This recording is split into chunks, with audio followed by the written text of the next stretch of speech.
로마서 15장 14절로 21절까지 말씀 한 절씩 교독하겠습니다. 제가 먼저 14절 말씀 봉독합니다. 내 형제들아, 너희가 스스로 선함이 가득하고 모든 지식이 차서 능히 서로 권하는 자임을 나도 확신하노라. 그러나 내가 너희로 다시 생각나게 하려고 하나님께서 내게 주신 은혜로 말미암아 더욱 담대히 대략 너희에게 썼느니, 이 은혜는 곧 나로 이방인을 위하여 그리스도 예수의 일꾼이 되어 하나님의 복음의 제사장 직분을 하게 하사 이방인을 제물로 드리는 것이 성령 안에서 거룩하게 되어 받으실 만하게 하려 하심이라. 그러므로 내가 그리스도 예수 안에서 하나님의 일에 대하여 자랑하는 것이 있거니와, 그리스도께서 이방인들을 순종하게 하기 위하여 나를 통하여 역사하신 것 외에는 내가 감히 말하지 아니하노라. 그 일은 말과 행위로 표적과 기사와 능력으로 성령의 능력으로 이루어졌으며, 그리하여 내가 예루살렘으로부터 두루 행하여 일룰리곤까지 그리스도의 복음에 편만하게 전하였노라. 또 내가 그리스도의 이름을 부르는 곳에는 복음을 전하지 않기를 힘썼느니, 이는 남의 터 위에 건축하지 아니하려 함이라. 기록된 바 주의 소식을 받지 못한 자들이 볼 것이요 듣지 못한 자들이 깨달으리라 함과 같으니라. 아멘. 드디어 로마서의 마지막 부분까지 왔습니다. 오늘 본문인 로마서 15장 14절부터는요, 바로 로마서의 마무리에 해당하기 때문에 그렇습니다. 물론 16장이 있죠. 하지만 16장은 그야말로 문안 인사말이고요, 실제적으로 로마서라고 하는 이 긴 편지의 마무리는요, 로마서 15장 14절부터 마지막 절인 33절까지 바로 이 부분이 마무리입니다. 자, 그런데 로마서의 마무리인 이 부분을 놓고 아주 다양한 해석들이 존재합니다. 어떤 사람들은요, 바울이 여기에서 이방인 선교를 위한 자신의 계획을 말하면서 소위 선교 후원을 로마 교회에게 부탁하고 있는 내용이다라고 보는 사람이 있어요. 그러니까 이 사람들은요, 로마서를 쓴 실제적인 이유가 뭐냐라고 할 때 그게 바로 서바나까지 가는 그 선교 사역을 위해서 후원 요청하려고 쓴 것이기 때문에, 그래서 여기서 바로 그 이야기를 마무리로 하고 있는 것이다 라고 보는 거예요. 뭐 아주 틀린 말은 아닙니다. 그리고 이렇게 정말 주의 복음 전하기 위해서 이 교회에게 후원 요청하는 것은요, 잘못된 게 아니죠. 그렇기 때문에 그렇게 본다고 해서 크게 문제될 것은 없다라고 생각합니다. 그런데 또 다른 사람은 어떻게 보느냐, 여기에 그 예루살렘 교회를 향해 가는 이야기가 나오는 것을 주목하면서 결국 로마서의 주된 목적이 뭐냐라고 할 때 그게 로마 교회를 통해서 예루살렘 교회와의 관계를 잘해보려고 하는 그것이라고 보면서, 그러니까 바로 그 이야기를 다시 한번 여기서 당부하면서 맺고 있는 것이다 라고 이 부분을 보고 있어요. 사도 바울은요, 정말 이방인의 사도로서 복음 전하는 가운데 한 가지 굉장히 계속 어려움이 뭐냐면요, 예루살렘 교회와의 관계입니다. 겉으로는 분명히 해결됐어요. 하지만 안에 이 예루살렘 교회 교인 중에서 사도 바울을 못마땅하게 생각하는 사람들이 굉장히 많아서 이거 풀지 않고는 앞으로 나가는 것이 의미가 없다라고 생각을 했다는 거죠. 그래서 바로 이 로마서를 쓸 그 당시에 사도 바울은요, 예루살렘으로 가고 있었습니다. 그러니까 로마서를 쓴 목적이 뭐냐, 예루살렘 교회한테 그 당시 유명한 교회인 로마 교회가 좀 자기에 대한 이야기를 좀 해줘서, 그래서 관계가 잘 풀릴 수 있도록 그렇게 요청하는, 그렇게 당부하는 그런 것이라고 보면서 이 부분을 그렇게 해석하는 것이죠. 자, 그런데 여러분, 로마서의 이 마무리 부분의 진짜 의미는 다른 데 있습니다. 이거는 무슨 선교 후원을 받겠다는 그런 것도 아니고요, 예루살렘 교회와의 관계를 회복하기 위한 그것을 위해서 도와달라는 요청하는 것, 그것도 아닌, 그건 그야말로 지금까지 로마서를 통해서 계속 이야기해온 그것을 다시 한번 강조하면서 마무리하는 것, 그것뿐이다, 그런 이야기죠. 우리 15절 말씀을 함께 읽겠습니다. 15절 같이 읽습니다. 그러나 내가 너희로 다시 생각나게 하려고 하나님께서 내게 주신 은혜로 말미암아 더욱 담대히 대략 너희에게 썼노니. 여기 너희로 다시 생각나게 하려고, 지금까지 이야기해온 그것을 다시 한번 강조하면서 마무리하려고 그렇게 이야기를 하고 있다, 그런 이야기입니다. 자, 그렇다면 지금까지 해온 이야기가 뭡니까? 그건 결국은 뭐예요? 로마서를 쓴 목적이잖아요. 로마서를 쓴 이유잖아요. 그것은 제가 로마서 강의 설교 시작하면서 첫 시간에 처음 말씀드렸는데, 그건 바로 뭐냐면 로마라고 하는 세속도시 한복판에서 성도로 부르심을 입은 사람들이 참된 그리스도인답게 아름답게 서게 하는 것, 바로 그거라고요. 로마서의 기록 목적은요, 로마서를 통해서 계속 사도 바울이 말하고 있는 건 바로 뭐냐? 로마라고 하는 세속도시 한복판에서 성도로 부르심을 입은 사람들이 참된 그리스도인으로 아름답게 서게 하는 것, 그게 로마서를 기록한 목적이에요. 그게 이유예요. 그러니까 바울 사도는 지금 아름다운 성도로 이 세상에서 바르게 살게 하기 위한 정말 중요한 비밀을 말하고 있는 거예요. 마무리로, 마지막으로 정말 중요한 이야기, 그 요소를 이야기하고 있는 거예요. 로마서를 마무리하면서 말이죠. 그게 뭐냐? 마지막으로 말하고 있는 그 중요한 요소가 뭐냐? 그것이 바로 나의 부르심이라는 겁니다. 나의 부르심. 바울 사도는요, 이 마무리에서 자기를 이방인의 사도로 부르신 그 부르심을 말하면서, 자, 성도로 아름답게 살 수 있는 그 중요한 게 뭐냐? 바로 이것, 이 나의 부르심, 이거라고 이야기를 하고 있는 거예요. 여러분, 그렇습니다. 우리가 이 어지럽고 혼란한 이 세상 가운데서 정말 우리를 끝없이 무너뜨리려고 공격하는 마귀의 공격을 받고 있는 이 상황 속에서 그래도 흔들리지 않고, 때로 흔들릴 수 있지만 그러나 무너지지 않고 끝까지 아름다운 그리스도의 사람으로 살아갈 수 있는 최고의 비밀이 있다고 한다면, 정말 그 모든 것을 끝까지 아름답게 지킬 수 있는 최고의 처방이 있다고 한다면, 그것이 바로 나의 부르심, 그거라는 거예요. 자신을 주의 사람으로 부르신 주님의 그 부르심을 온전히 붙들고 살아가는 것, 바로 그겁니다. 이것만이 아름다운 성도로 이 세상 가운데 우리가 끝까지 살 수 있는 그런 거예요. 바로 그 이야기를 사도 바울은요, 로마서를 마무리하면서 하고 있는 것이다. 이게 확실한 건요, 사도행전을 보면 알 수가 있어요. 말씀드린 것처럼 사도행전 가운데 바울 사도가 로마서를 썼을 거라고 알려진 그 부분을 보면요, 거기 어떤 이야기가 나오냐? 사도 바울이 그때 예루살렘 교회를 향해 가면서 사람들이 다 얘기했습니다. 가면 죽는다고. 그래도 간다. 예루살렘 교회를 향해서 가면서, 그러면서 밀레도에서 에베소 교회 장로님들을 만난 이야기가 나옵니다. 원래는 그냥 가려고 그랬어요. 그런데 도저히 그냥 갈 수가 없어요. 왜냐하면 너무 사랑하는 동역자들이 바로 에베소 교회 장로님들이니까. 그래서 그 장로님들을 밀레도로 내려오라고 요청합니다. 그래서 거기서 잠깐 만나요, 지나가는 길에. 그런데 그러면서 정말 중요한 시간을 가졌어요. 어쩌면 이 세상에서는 마지막일 수 있는 시간입니다. 그래서 거기서 이 사도 바울은요, 그 장로님들한테 자기의 신앙의 아주 핵심 엑기스를 다 얘기합니다. 그러면서 교회를 당부하는 아주 간절한 시간을 가져요. 자, 그런데 그 만남에서 사도 바울이 에베소 교회 장로들한테 했던 말씀 가운데 진짜 유명한 말씀, 아주 핵심 같은 말씀이 뭐냐? 그것이 바로 그 유명한 사도행전 20장 24절입니다. 사도행전 20장 24절, 우리 함께 같이 읽도록 하겠습니다. 함께 읽습니다. 내가 달려갈 길과 주 예수께 받은 사명, 곧 하나님의 은혜의 복음을 증언하는 일을 마치려 하면은 나의 생명조차 조금도 귀한 것으로 여기지 아니하노라. 한마디로 뭐예요? 나의 부르심이죠. 나의 부르심. 그 힘들고 어려운 순간에, 그러나 흔들리지 않고 그 길을 아름답게 갈 수 있는 그 비밀, 그것을 갖다가 고백하듯이, 선포하듯이 사도 바울이 이야기한 게 바로 뭐냐? 나의 부르심, 나의 달려갈 길과 주 예수께 받은 사명, 나의 부르심, 바로 그것을 이야기하고 있는 거예요. 여러분들이 말씀을 들으면서 혹시 이 생각할 수 있습니다.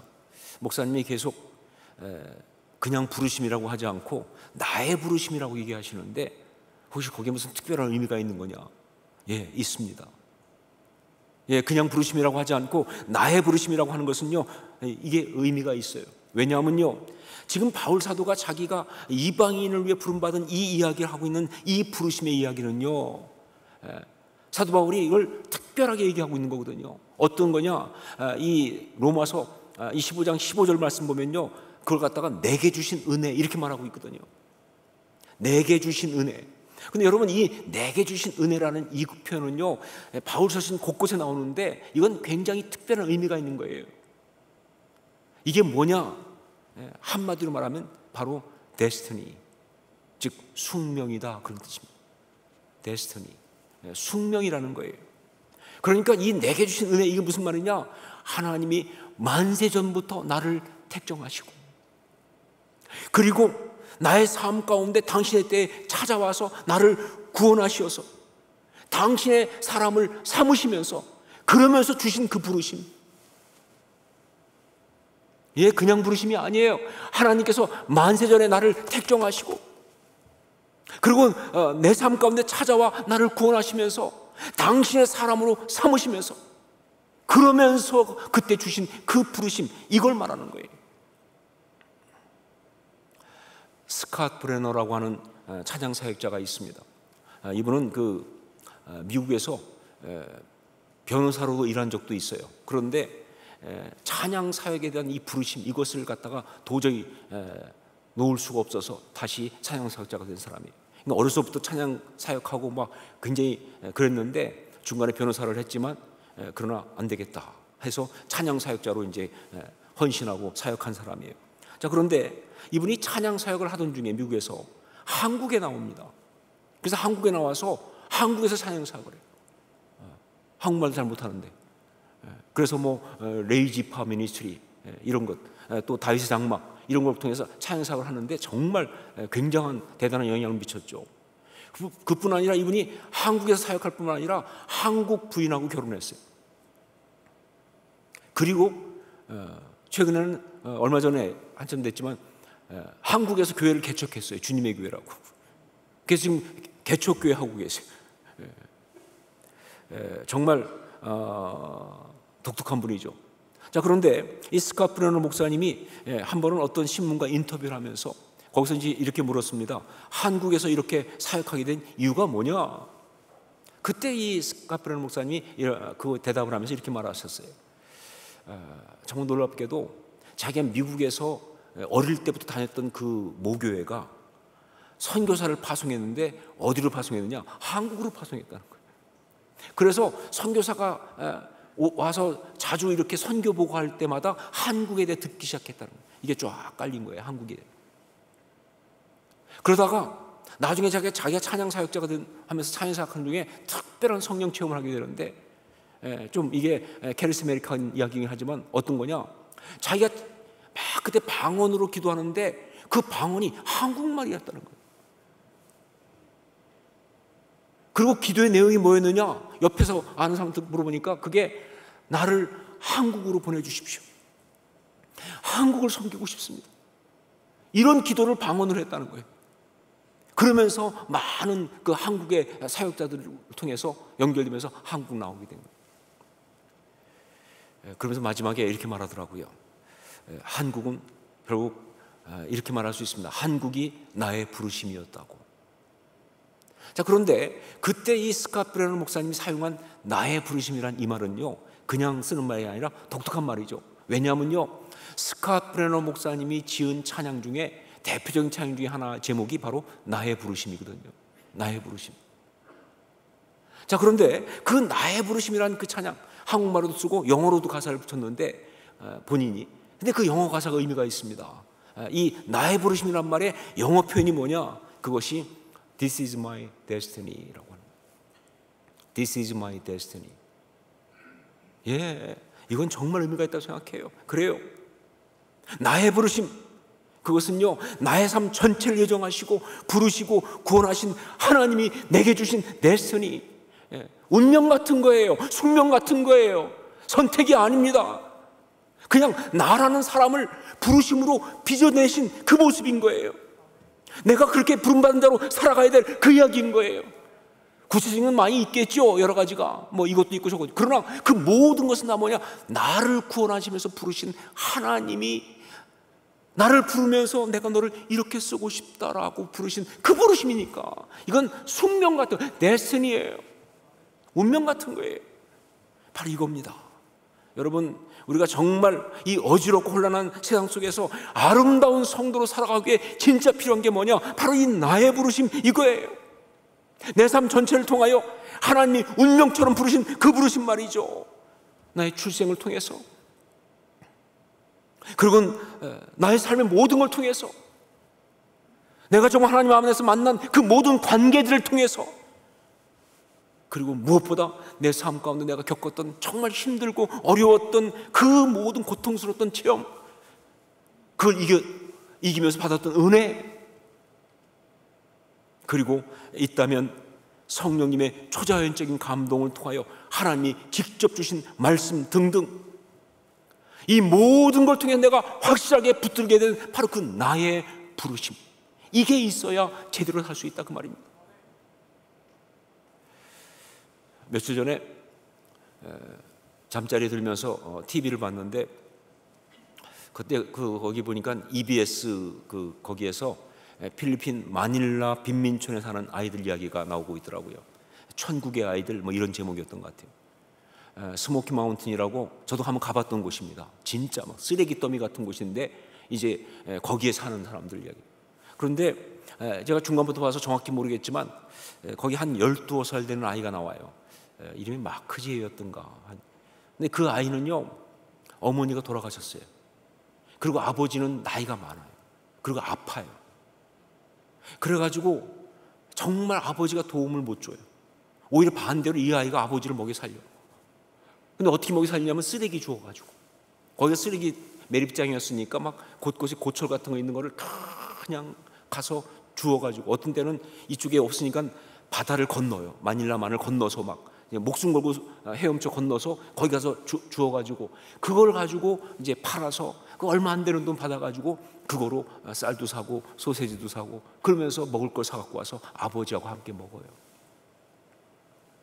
너무 힘든 삶이죠. 그 나이면 부모의 도움을 받아야 될 나이인데 오히려 자녀가 부모를 돕고 있으니 말이죠. 아버지 돕고 있으니까 얼마나 지금 아버지가 짐이 되고 있는 상황이니까 그런 힘든 삶을 살고 있는 안타까운 이야기예요. 자, 그런데 그러면서 그 아이가 마지막에 자기 장래 소망을 말하는 장면에서 제가 정말 울컥했어요. 그런 말합니다. 자기는 커서 반드시 자기의 아이들을 잘 돌보아주는 아버지가 되겠다. 다른 얘기 안 해요. 내 소망은, 내 소원은, 내 어떤 그런 사명은 내가 커서 자기의 아이들을 잘 돌보아주는 아버지가 되는 것, 그것이라고. 너무 놀라웠습니다. 어떻게 저럴 수 있을까? 아버지에게 아무런 도움을 받지 못하는 그런 아픔을 가진 아이가 어떻게 그 고통으로부터 자기는 그래서 좋은 아버지가 되겠다고 하는 그 소망을 끌어내면서 이걸 소명으로 받을 수 있을까? 그 아이가 신앙인인지 아닌지는 몰라요. 하지만 그 마음은요, 분명 하나님이 그 아이의 마음속에 넣어주신 선한 마음인 거 분명합니다. 예, 이건 하나님이 그 아이의 마음속에 넣어준 선한 마음이에요. 그리고 바로 그 마음을 품고 있기 때문에, 그 부르심을 갖고 있기 때문에 그 아이는 그렇게 힘든 자리 속에 있지만 너무 아름답다 하는 것이죠. 여러분, 나의 부르심은 바로 이런 것입니다. 그의 삶 전체를 통해서 그를 당신의 사람으로 쓰시겠다고 우리 하나님이 부르신 바로 그 부르심, 운명 같은 부르심, 데스티니, 그걸 말하는 거예요. 자, 여러분, 여러분에게는 어떤 나의 부르심이 있으십니까? 여러분에게는 어떤 나의 부르심이 있으십니까? 여러분이 하나님의 사람, 여러분이 그리스도의 사람이라고 한다면 그 나의 부르심이 없을 수가 없어요. 자, 여러분의 나의 부르심, 그게 뭡니까? 가정입니까? 예, 가정일 수 있죠. 그게 너무 평범해서 정말 아무것도 아닌 것처럼 보이지만 사실은 결코 평범하지 않은 이 신앙생활하는 이 삶, 성도의 삶입니까? 여러분, 우리가 정말 예수 믿고 교회 생활하는 거 이거 평범하지 않아요. 이것도 부르심이죠, 그렇죠?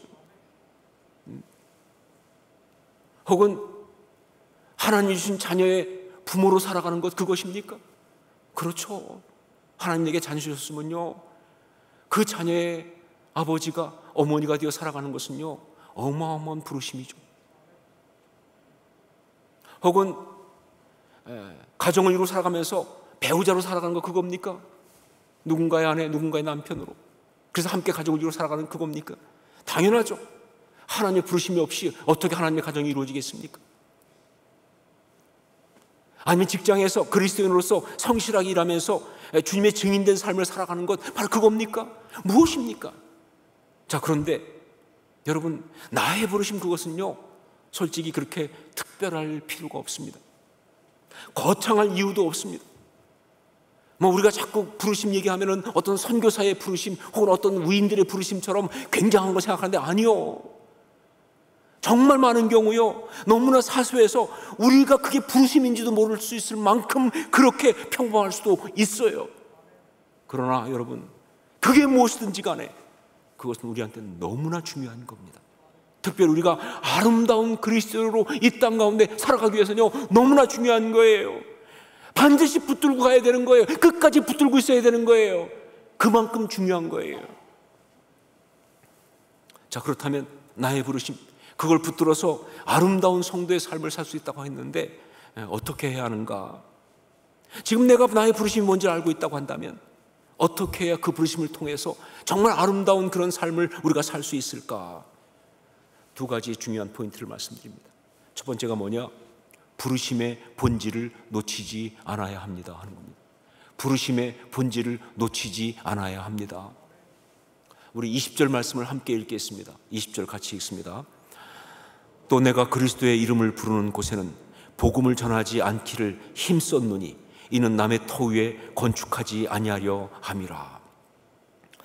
바울 사도에게 주신 우리 주님의 부르심은요 이방인들에게 복음을 전하라는 거예요. 그런데 특별히 거기는 어떤 의미가 있느냐? 복음을 아직 듣지 못한 자들, 바로 그들에게 가서 복음을 전파하는 그거예요. 그게 부르심의 본질이에요. 여러분, 바울 사도는요 이 부르심의 본질을 놓치지 않으려고 무지애를 썼습니다. 힘썼느니, 그 말이에요. 정말 우리가 사도행전 봐도 알고 또 서신서를 봐도 알지만 쉽지 않았습니다. 정말 복음 전하다 보니까 복음을 전하고 싶은데, 그런데 이런저런 정치적인 인간적인 이야기들이 밀고 들어오고 그러면서 말이죠, 갖가지 모함도 하고 이야기도 하고 태클도 걸고, 그것도 더군다나 유혹도 심했죠. 그렇잖아요. 어떤 지역에서 탁 가서 정말 교회가 커지고 그러면요 당연히 그 큰 교회 담임 목사 혹은 사역자 괜찮죠. 정말 그거 하고 싶은 마음이 왜 안 들어오겠어요? 그런데 그런 모든 것 속에서 그가 좀 몸부림치며 붙들었던 게 뭐냐? 바로 그 부르심의 본질이에요. 나를 부르신 그 부르심의 그 본질, 그 사명이 무엇인지 이거 잊지 않기 위해서, 여기서 벗어나지 않기 위해서 정말 힘썼다, 이 얘기죠. 여러분, 우리가 나의 부르심을 온전히 붙들기 위해서는요 열심히 하는 것도 중요하지만 더 중요한 게 뭐냐? 바르게 제대로 해야 한다, 그 말입니다. 부르심의 본질을 결코 놓쳐서는 안 된다, 그 이야기예요. 우리 주변에 정말 열심히 하는데 너무 안타까운 신앙인들 보면요 다 뭐예요? 부르심의 본질을 놓쳐버린 거예요. 거기서 벗어나 버린 거예요. 어떤 사람은요 교회가 부르심이었어요. 그래서 교회를 그렇게 사랑하고 정말 열심히 섬기고, 그런데 그만 부르심의 본질에서 벗어났기 때문에 오히려 그 교회를 무너뜨리는, 교회를 망가뜨리는 그런 안타까운 이야기를 얼마나 많이 만들어냅니까? 제가 지금 가상으로 지어내고 있습니까? 제가 지금 없는 이야기를 만들어내고 있습니까? 얼마나 많은 이야기 우리 주변에서요. 어떤 사람은요, 가정이 부르심이에요. 그래서 가정을 위한다고, 가정을 위해서 정말 모든 것을 다 한다고, 그게 제일 중요하다고 그렇게 말하는데, 그렇게 애쓰는데, 그런데 자기도 모르게 부르심의 본질에서 벗어나면서 오히려 그 가정을 무너뜨리는 그런 사람이 얼마나 많은지. 어떤 사람은요, 자녀를 키우는 것이 부르심이에요. 그래서 정말 자녀를 위해서 정말 헌신합니다. 잘 키우겠다고 헌신하고, 그리고 정말 수고하고 애쓰는데, 그런데 그 부르심의 본질에서 벗어나면서 자녀를 갖다가 잘 키워야 되는데 어느 순간부터 주장하기 시작하는 거예요. 내 마음대로 만들려고 하는 거예요. 나의 어떤 욕심을 채우는 도구가 되는 거예요.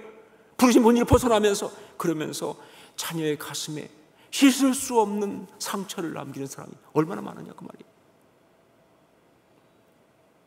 여러분, 제가 농담처럼 말하지만 관심 없는 부모는요, 나쁜 부모도 안 돼. 원래 나쁘니까. 정말 좋은 부모 되겠다고 잘해보겠다는 사람이 문제를 일으킬 때가 많아요.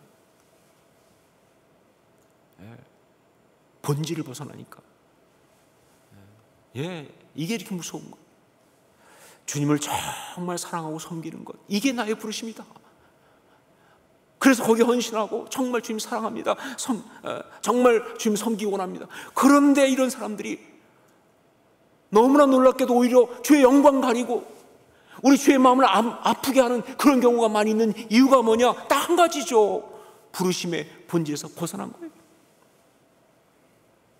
여러분, 정말 나의 부르심, 이것을 가지고 아름다운 이런 삶을 살려면요, 이 부르심의 본질을 절대 놓쳐서는 안 되는 거예요. 아무리 감정이 복받치고 마귀가 정말 유혹하고 나를 쳐도 말이죠, 나를 부르신 그 부르심, 그것이 무엇인지 그 본질을 놓치지 않고 붙들고 지켜나가야, 그래야만이 아름다운 삶을 살 수 있는 것이다. 세례 요한, 여의 낳은 자 중에 가장 큰 자라고. 즉 무슨 말이에요? 신앙인들 중에는 가장 아름다운 신앙인이라고. 우리 주님이 직접 그렇게 칭찬하고 말했던 그 사람, 그가 그렇게 된 것은 다른 어떤 것보다도 마귀의 유혹이 그렇게 뒤흔드는 상황에서, 여러분 아시지만 세례 요한에게 얼마나 많은 유혹이 있었는지. 그 중에 제일 큰 유혹이 뭔지 아세요? 헤롯이 죽이겠다 협박하는 그거 아니에요. 사람들이 다 와서 그렇게 말하는 거예요. 당신이 세례 준 그 사람 있는데 그 사람도 저기서 세례 주고 있더라. 그리고 사람들이 다 글로 가더라. 당신 제자들도 글로 떠나더라. 사람들이 그 사람이 더 능력이 있다고 말하더라. 이러면서 비교하고 경쟁시키고 흔들어 놓는 게 이게 무서운, 심지어 제자들까지도 와가지고 그 얘기를 옮기면서 이 세례 요한을 흔들었는데, 그때 요한복음 3장 28절로 30절, 내가 말한 바 나는 그리스도가 아니요 그의 앞에 보내심을 받은 자라고 한 것을 증언할 자는 너희니라. 신부를 취하는 자는 신랑이나 서서 신랑의 음성을 듣는 친구가 크게 기뻐하나니 나는 이러한 기쁨으로 충만하였노라. 그는 흥하여야 하겠고 나는 쇠하여야 하리라 라고 말하면서 주의 길을 예비하는 자라는 그의 나의 부르심의 본질을 놓치지 않은 것, 그것 때문에 그렇게 아름다웠던 거예요. 여러분, 나를 죄인으로 부르셨으면요, 그게 부르심의 본질인 거예요. 그럼 죄인으로 살아야죠. 나를 섬기는 자로 부르셨으면요, 섬기는 게 내 부르심의 본질이에요. 나를 씨 뿌리는 자로 부르셨으면 씨를 뿌리는 겁니다. 그냥 내가 열매까지 받아 먹겠다고 하면 안 되죠. 내가 섬긴다고 하면 주장하면 안 되는 것이죠. 내 뜻대로 안 된다고. 어느 순간 내가 주인 되고 싶다고, 나를 왜 주목해 주지 않냐고, 왜 나를 알아주지 않냐고, 그러면 안 되는 것이죠. 그냥 잊혀져야지. 부르심의 본질이 중요합니다. 그게 정말 중요해요. 그래야 아름다운 거예요. 요한처럼. 두 번째, 나의 부르심을 붙들고 살아간다는 것. 중요한 게 뭐냐? 주님 앞에 자랑할 수 있어야 합니다 하는 겁니다. 주님 앞에 자랑할 수 있어야 합니다. 언뜻 이해가 잘 안 되시겠지만 일단 받아두시고 이해를 이제 해나가는 과정을 가시면 됩니다. 주님 앞에 자랑할 수 있어야 합니다. 우리 17절 말씀을 함께 읽겠습니다. 17절 같이 읽습니다. 그러므로 내가 그리스도 예수 안에서 하나님의 일에 대하여 자랑하는 것이 있거니와. 러브스토리라고 하는 영화에 보면, 유명한 영화죠. 거기에 그 마지막 부분에 제니가, 여자 주인공 제니가 죽어가면서 남편 올리브한테 했던 유명한 대사가 나옵니다. 이게 정말 영화 중에 제일 유명한 대사 중에 하나예요. 그게 뭐냐면 사랑은 미안하다고 말하지 않는 거예요. 사랑은 미안하다고 말하지 않는 거예요. Love means never having to say you're sorry. 여러분, 정말 맞는 말이죠. 진정한 사랑은요, 최선을 다했기 때문에 미안하다고 말할 수 없습니다. 다 주었으니까. 생명이 있는 한 모든 걸 다 했기 때문에 그렇게 못해서 미안해, 그런 말 하지 않는 거예요. 어떤 경우에도 미안하다고 말하지 않는 거예요. 진짜 사랑은 그렇습니다. 여러분, 나의 부르심도 그렇습니다. 그 부르심을 위해서 최선을 다했기 때문에, 그래서 이게 표현이 좀 이상하지만 감히 하나님 앞에서 자랑할 수 있는 그것이 바로 온전히 나의 부르심을 붙잡는 그런 모습이다. 나의 부르심보다 더 중요한 건 나한테 없거든요. 어떤 것도 나의 부르심을 망가뜨릴 수 있는 그런 것, 나의 그 부르심을 망가뜨려도 될 만큼 그렇게 중요한 것 절대 나한테 있을 수가 없거든요. 예, 내 자존심이고 내 갈망이고 내 상처고 그 어떤 것보다 부르심이 더 중요하지 않습니까? 그래서 그러는 거예요. 예, 그래서 온전히 나의 부르심을 붙잡은 사람들은요, 주님 앞에 자랑할 수 있어야 합니다. 주님 만났을 때 이렇게 말할 수 있어야 돼요. 주님, 그래도 나 잘했죠? 이렇게. 주님, 비록 대단하지는 않지만 그래도 나 참 잘했죠? 주님, 그래도 나 참 잘 참았죠? 잘 견뎠죠? 정말 잘 섬겼죠? 주님, 정말 잘했죠? 이렇게 말할 수 있어요. 그게 아니라 주님, 죄송해요, 이거 아니다, 그 말이에요. 다른 건 몰라도 부르심 앞에서는 그렇게 말하면 안 돼요. 그러면 그 나의 부르심에 대한 태도가 아니에요. 예, 나의 부르심, 그걸 붙든 사람은요, 그래서 이제 그 부르심을 가지고 이 세상을 살고 주님 앞에 섰을 때 반드시 들어야 될 음성이 있습니다. 뭐냐? 착하고 충성된 종아, 내가 적은 일에 충성하였음에 내가 많은 것을 내게 맡기리니 내 주인의 즐거움에 참여할지어다. 바로 이 말을 들을 수 있어야 합니다. 이것이 바로 나의 부르심의 이야기예요. 주님 앞에 최선을 다하는 바로 그 나의 부르심의 이야기. 우리가 이 험하고 혼탁한 세상 속에서 어떻게 아름다운 성도로 살아갈 수 있습니까? 우리가 이 험하고 혼탁한 세상 속에서 어떻게 아름다운 성도로 살아갈 수 있습니까? 대답은 뭐예요? 나의 부르심, 이거예요. 끝까지 이걸 붙들고 살아가세요. 끝까지 이걸 붙들고 살아가세요. 무엇보다 나의 부르심이 뭔지를 알고, 한 가지 두 가지 아닐 수 있어요, 여러 가지 수 있어요, 상관없어요. 내 삶을 통해서 하나님이 기대하시는 그 나의 부르심, 그것이 뭔 줄 알고, 그리고 그 부르심의 본질을 놓치지 말고 지키면서, 그러면서 그것을 위해서 생명까지라도 다 드리세요. 그러면 분명히 말할 수 있습니다. 그 사람이 이 삶을 다 살고 주님 만날 때, 그때 자기를 향해서 팔 벌리고 오시는 그 주의 품에 주저함 없이 가서 안길 줄로 믿습니다. 그날이 와 황금빌에 그의 영광 바라보며 그의 팔로 날 안을 때 만나보리 나의 친구, 그 주의 품에 주저함 없이 안길 수 있어요. 그게 아름다운 삶이죠. 그게. 기도하겠습니다.